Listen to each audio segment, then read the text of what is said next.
오늘 본문의 말씀은 바울의 두 번째 기의 선교 여행 기록입니다. 이 기록에 보면 기가 막히게 하나님이 주시는 기회를 취한 루디아라는 여인이 소개가 됩니다.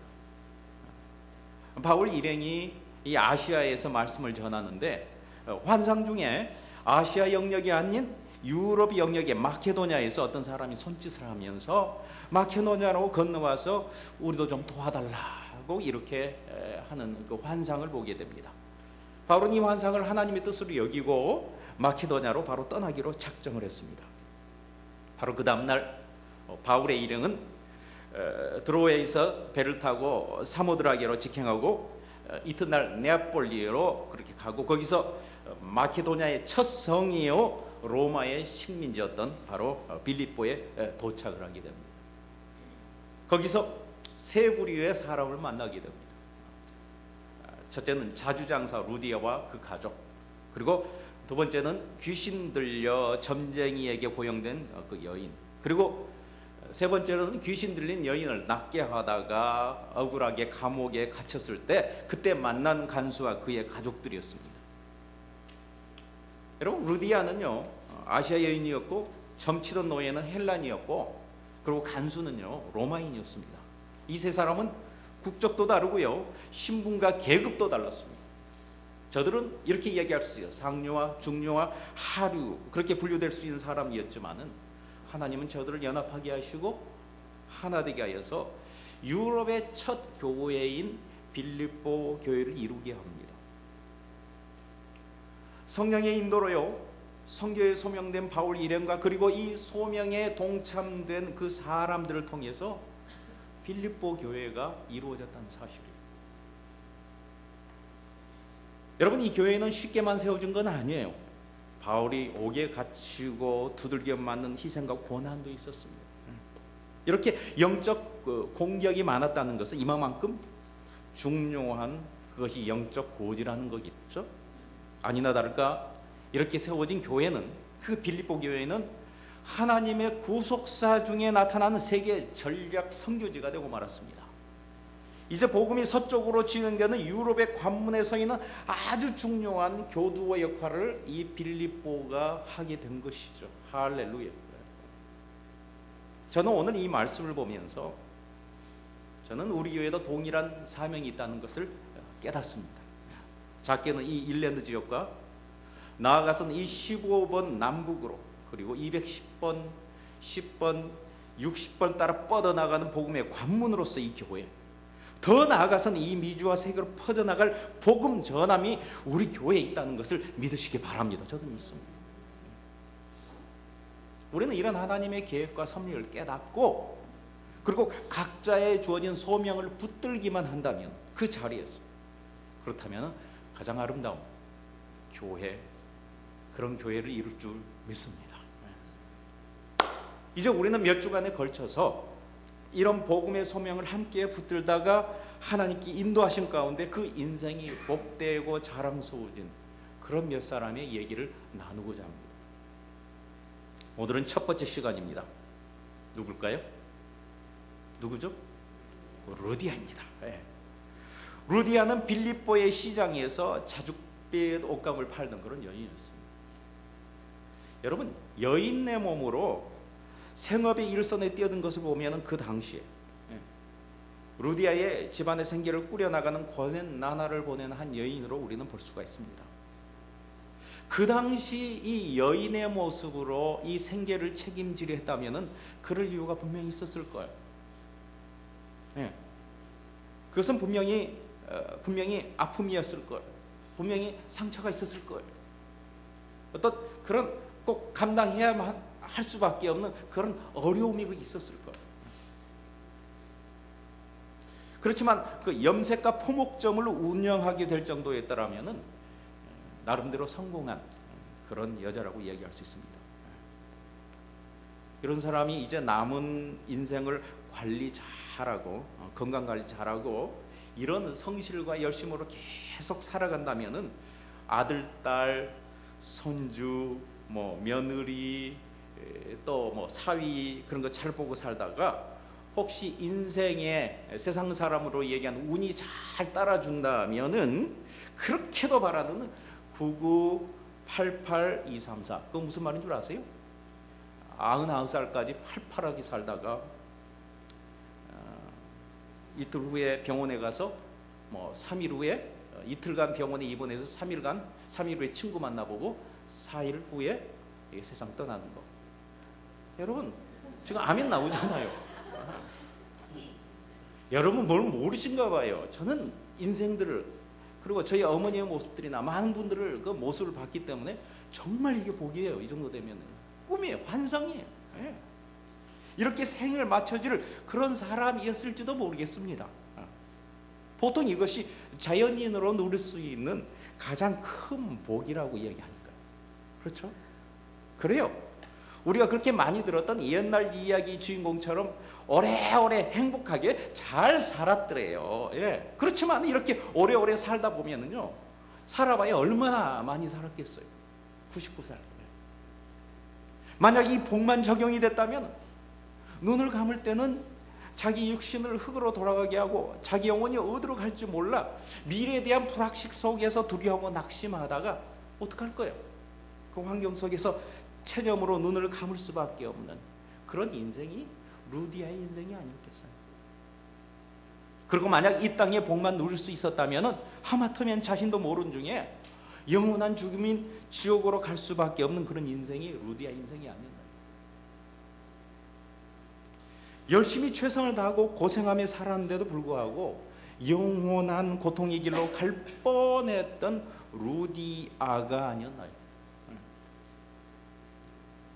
그러나 오늘 본문에는 그의 인생의 완전한 행복을 누릴 수 있는, 온전한 행복을 누릴 수 있는 길을 맞게 됩니다. 그리고 이 기회를 그는 잘 붙들어서 세상 사는 동안에도 주의 인도하심을 받고 살다가 죽음까지도 염려하지 않은 영원한 잘 되는 그런 축복을 받는 그런 인생이 바로 루디아였다는 걸 여러분 믿으시기 바랍니다. 뿐만 아니라 자신만 잘 되는 것이 아니고 이로 인해 빌립보 교회를 태동하게 합니다. 오고 가는 세대뿐만 아니라 모든 구원받은 사람에게 그 이름이 기억되는 명인이 되고 말았습니다. 자, 그럼 어쩌다가 이런 복을 누리게 됐나요? 예, 바울의 복음을 들었기 때문에 그렇습니다. 맞아요. 빌립보에 바울이 도착하자 안식일에 기도처를 찾고 있었습니다. 강가에 모여 있는 여자들에게 예수 그리스도의 말씀을 이렇게 대한 말씀을 나누자 그 중에 루디아는 여자가 그 죄사함의 복음을 받아들였습니다. 그런데 우리가 한번 생각해 볼 것은, 너무 단순하게 이지하게 넘어가지 말고 좀 봐야 될 것은, 생각을 해볼 것은, 다른 많은 여자들은 바울의 이 얘기를 듣지 않았나요? 왜 그 중에 루디아였나요? 왜 그 많은 여인 중에 루디아에게 복음의 필이 꽂혔나요? 오늘 그 이유 세 가지를 한번 우리가 살펴보고자. 자, 그 이유 첫 번째는, 루디아는 누구였어요? 우리 주보 한번 보세요. 제가 적어드립니다. 하나님을 경외하던 사람이었습니다. 우리 한번 13절과 14절을 함께 읽어보도록 하십시다. 안식일에 우리가 기도할 것이 있을까 하여 문 밖 강가에 나가 거기 앉아서 모인 여자들에게 말하는데, 두아디라시에 있는 자색옷감 장사로서 하나님을 섬기는 루디아라 하는 한 여자가 말을 듣고 있을 때 주께서 그 마음을 열어 바울의 말을 따르게 하신지라. 여러분, 루디아는 하나님을 잘 섬기던 자라고 얘기했습니다. 그렇지만은 미리 말씀드리는 건 아직은 구원받지 못한 사람이었어요. 우리는 보통 하나님을 잘 섬기는 것이나 십자가로 구원받았다는 것이나 뭐가 다른 말이냐 하고 말할지는 모르겠습니다. 하나님을 경외하는 것이나 하나님의 백성이 되었다는가 무슨 다름이 있느냐고 말씀하실지는 모르겠지만은요, 여러분, 마치 고넬료가 평소에 하나님을 경외하다가 베드로로부터 어떤 예수의 죄사함의 복음을 듣고 구원 얻은 것처럼 루디아는 평소에 하나님을 잘 섬기던 자이기 때문에 바울로부터 예수의 이 얘기를 누구보다 쉽게 잘 이해할 수 있었다는 거예요.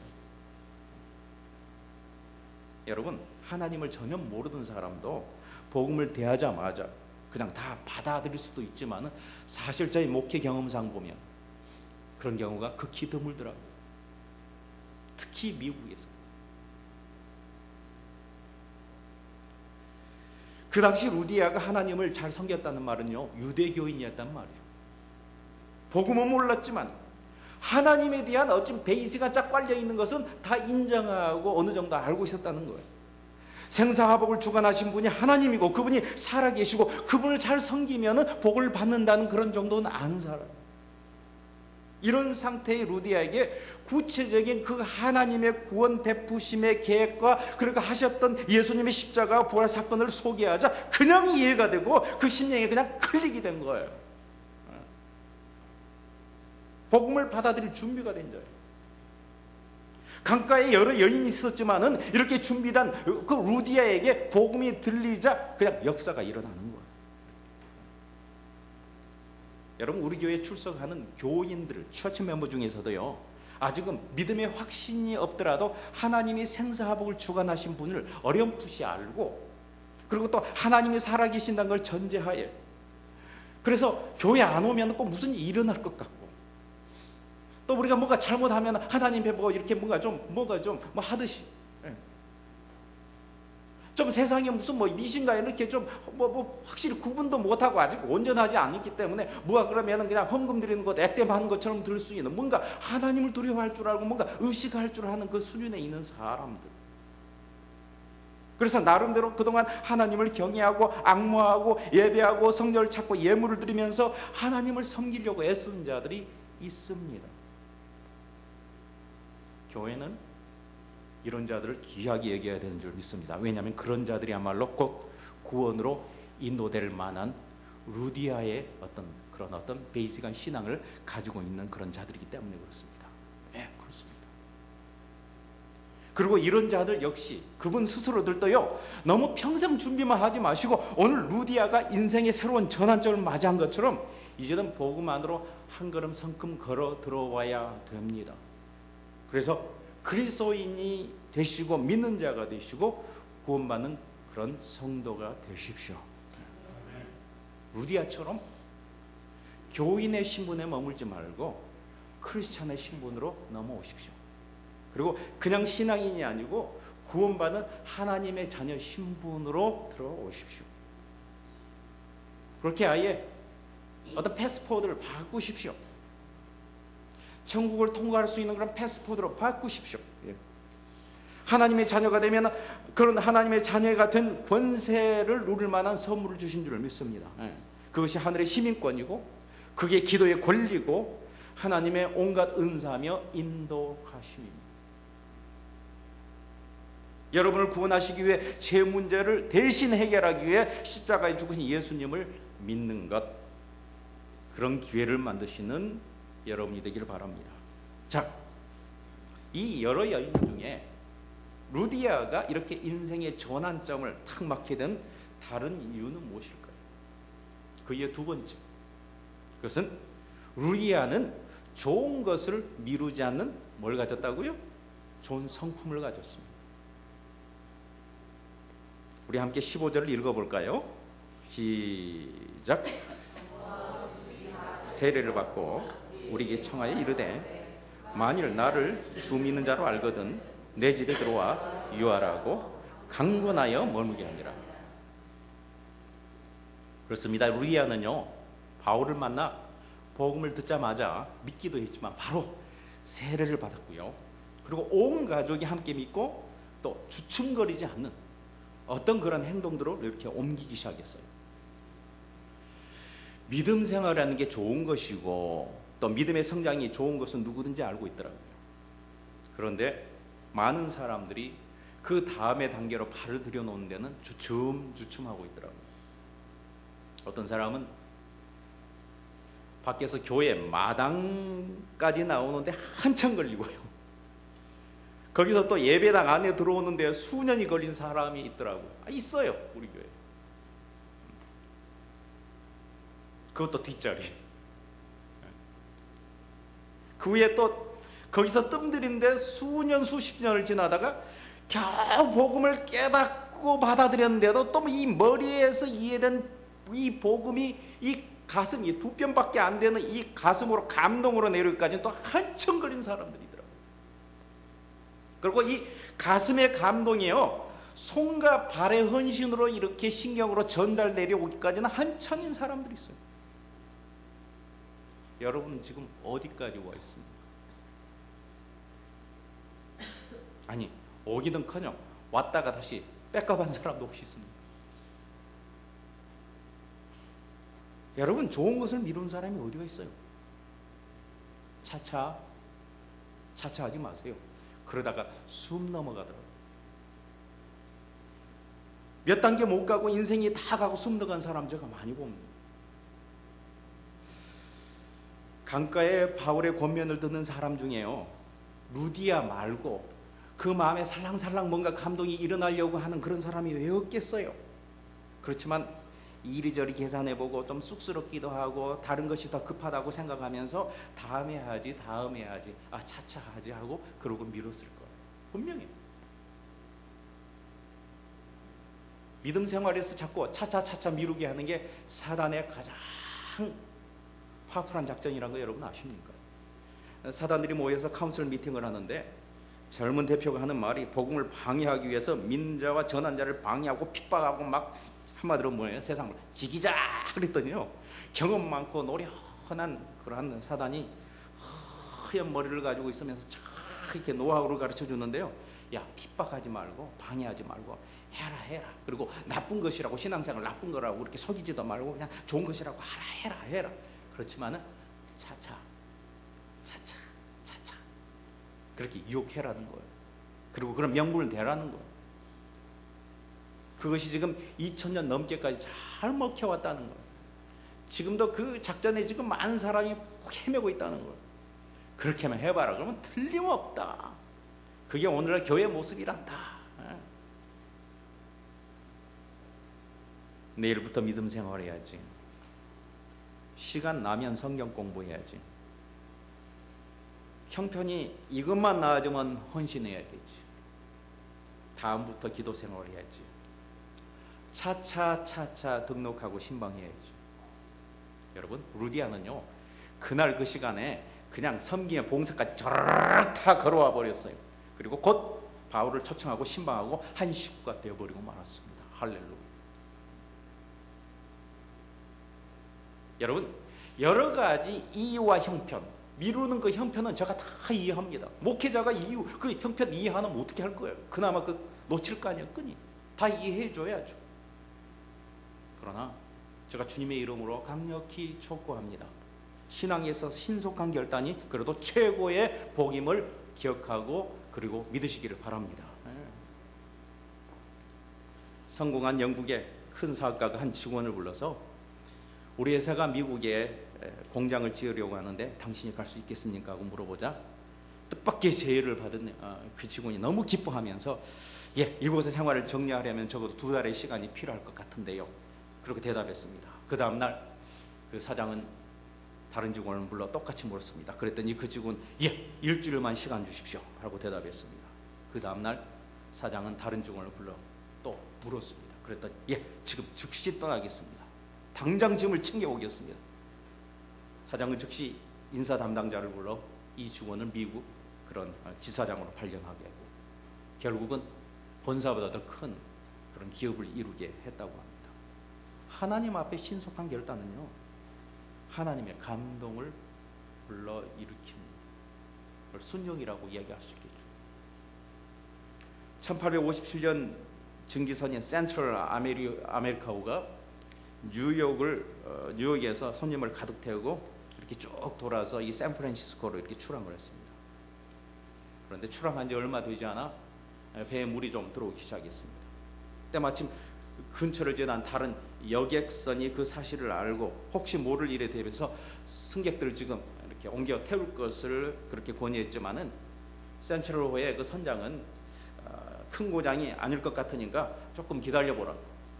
1시간 30분 후에 그 센트럴호의 모든 등이 꺼져버리고 말았습니다.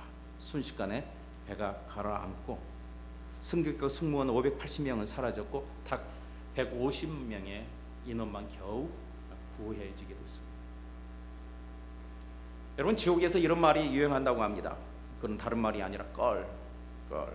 예수 잘 믿을 걸, 남을 미워하지 않을 걸, 전도할 때 잘 받아들일 걸, 헌신하고자 할 때 헌신할 걸, 온갖 말들이 걸로 시작해서 걸로 끝난다는 얘기예요. 그러나 천국에서는 그러기를 잘했지. 그렇게 끝난다고 합니다. 여러분, 루디아는 장부답게 신속한 결단이 있었습니다. 가라사대 내가 은혜 베풀 때 너를 듣고 구원의 날에 너를 도왔다. 날에 지금 말이에요 하셨으니 보라 지금은 은혜 받을 만한 때요. 보라 지금은 구원의 날이로다.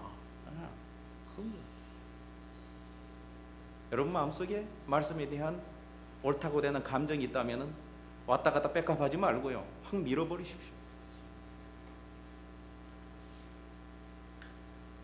그래서 큰 은혜를 체험하는 여러분이 되기를 주님의 이름으로 축원합니다. 자, 세 번째 루디아가 인생의 전환점을 맞게 된 이유가 있다면요, 루디아는 내놓을 줄 아는 인생이었습니다.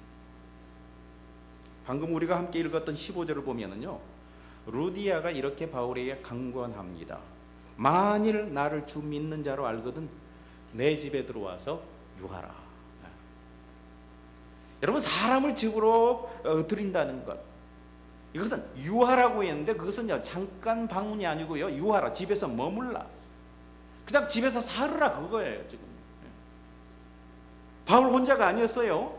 누가 있었죠? 실러가 있었고, 지금 이걸 기록한 누가가 있었고요, 디모데가 있었어요. 최소한 손님을 모신다는 거, 재워주고 먹여주고 수발해야 했는데 자진해서 그냥 권하는 게 아니고 강권을 했다고 그랬어요. 강권.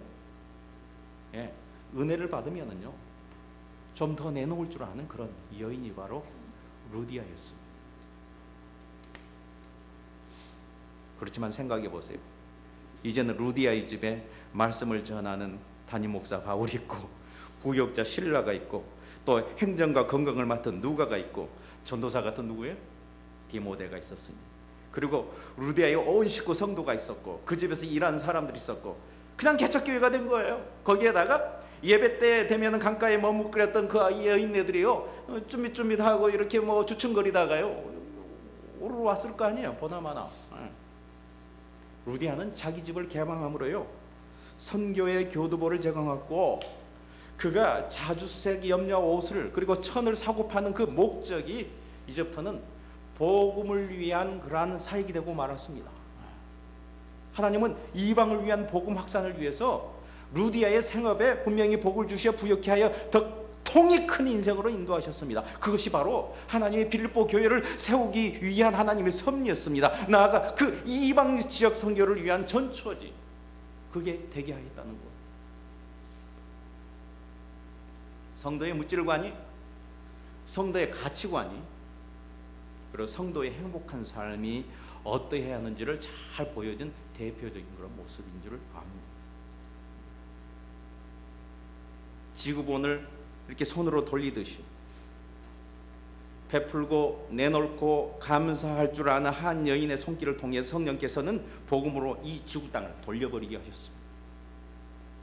루디아의 집 문지방을 통해서 복음을 로마로, 유럽으로, 영국으로, 아메리카 대륙으로, 다시 아시아, 중국, 한국, 일본, 동남아, 이젠 복음의 진앙지인 예루살렘과 지금 루디아가 살았던 지금의 그리스, 필리핀까지 다시 돌아가게 했어요. 되돌렸어요.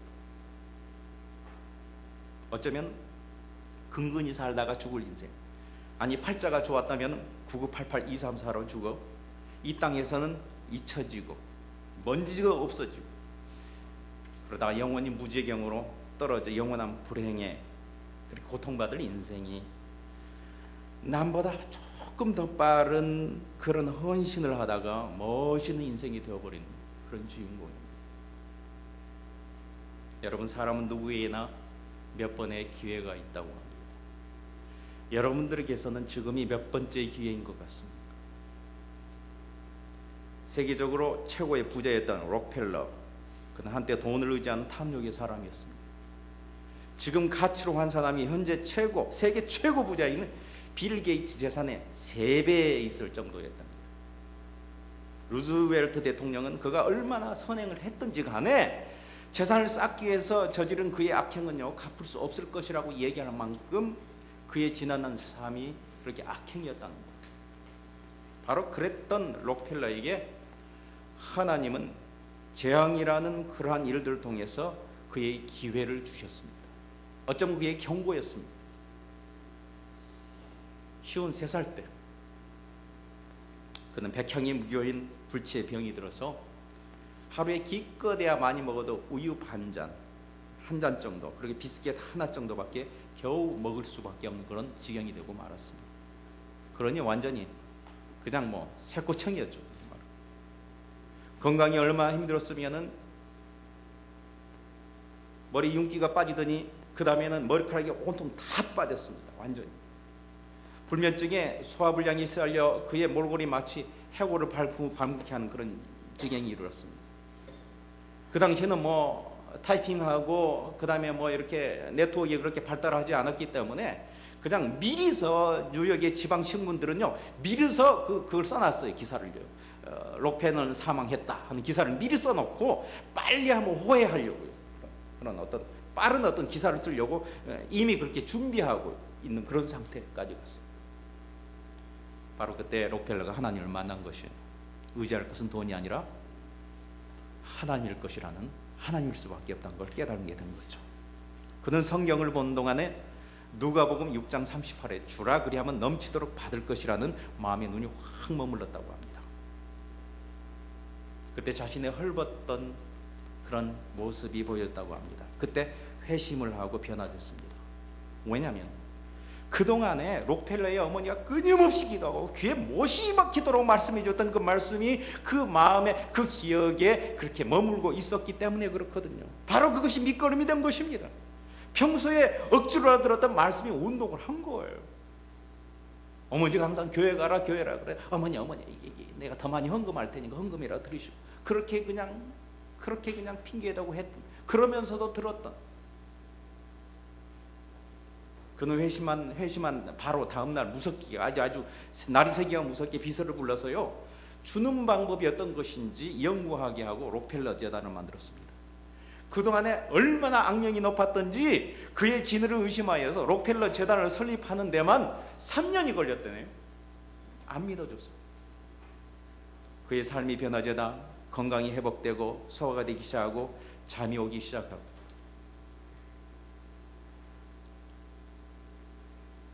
삶과 모든 탄심을 물리쳐라. 사람이 사는 것이 그 소유에 넉넉한 데 있지 않다는 예수님의 말씀을 믿음으로 체험하는 그런 사람이 되어서 하나님을 위해, 이웃을 위해 그렇게 사는 인생이 되어버리고 말았습니다. 그는 100만 평이 넘는 12개의 대학을 설립했고요. 그가 세운 대학 중에서는 지금 시카고 대학이 지금까지 노벨상을 50명 이상 배출했고요. 그가 일평생 4,928개의 교회를 지어서 이제는 복음의 역사를 일으키는 그런 하나님 앞에 헌신한 인생이 됐다고. 그는 회복해서 무려 98세까지 1년만 더 있으면 뭐가 됐었어요? 그야말로 이 땅에서 9988 234였고 남을 돕고 부유하게 했으며 교회를 세우고 하나님의 영광 위에 살다가 영원한 하늘나라에 입성하게 된 그런 인물이었습니다. 여러분, 또 하나의 루디아가 아니었겠습니까? 그는 하나님의 부르심을 기회로 삼은 제2의, 제3의, 제4의 수많은 루디아와 같은 그런 후예였습니다. 반전의 기회. 사랑하는 여러분, 우리들의 자녀들이 극한 상황을 만나면 반전해서 돌아올 수 있도록 평생에 말씀을 권면하고 또 교회 출석을 하게 하십시오. 지금 그 자녀는 그렇게 앉아갔지만은 우리 어머니는, 우리 아버지는 힘든 일, 어려운 일 있으면 하나님 앞에 나와서 새벽기도하며 금식하며 그렇게 매달리더라. 그게 본능이 될 수 있도록. 루디아처럼, 고넬처럼, 록펠러처럼 일단 하나님께 말씀을 가까이 하시고 신앙의 끈을 놓지 마십시오. 하나님을 구원하는 기회가 오면 신속히 결단하시고 인생의 반전과 재기를 취하십시오. 하나님의 부르심에 순종하면은 축복과 반전과 재기이지만은 불순종하면은 재앙이잖아요. 사랑하는 여러분을 예배로 한 걸음 더 부르시고 기도 장소로 또 부르시고 또 헌신의 장소로 부르고 계심을 믿으시기 바랍니다. 루디아처럼 동참하여 빌립보가 아니는 우리 랜드 온도리 교회, 필요한 교회, 아름다운 교회, 자랑스러운 교회, 우리 하나님이 칭찬하시는 교회, 우리 자녀들을 위해서 또 세워지는 교회, 그런 교회가 될 수 있도록, 또 우리의 심령으로 볼 때는 천국 문이 되는, 가문이 되는, 섬기다가 하나님 앞에 잘 돌아갈 수 있는, 그런 환송하고 축복하며 보내둘 수 있는 그런 교회, 우리 함께 이루시기를 주님의 이름으로 간절히 축원합니다. 아멘.